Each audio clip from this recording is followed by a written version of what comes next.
Қайырлы күн, құрметті достар, қымбатты әріптестер. Бұл мұғалімдерге арналған қызықшы контент подкаст Мінбер. Мен оның авторы және жүргізушісі Тоқтық Серікгүлмін. Бүгін мен сіздермен ұжымдық жұмыс, топтық жұмыс, үштік одақ, жұптық жұмыс және жеке жұмыстың миссияларымен таныстырмақшымын және қандай тапсырманы қай формада орындату тиімді. Сол туралы ой өрбітпекшімін.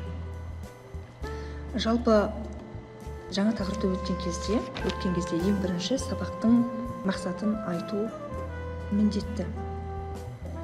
Және ерекше білімді қажет ететін оқушы топпен бірге міндетті түрде жұмыс жасау керек, оны үнемі назарда ұстаңыз.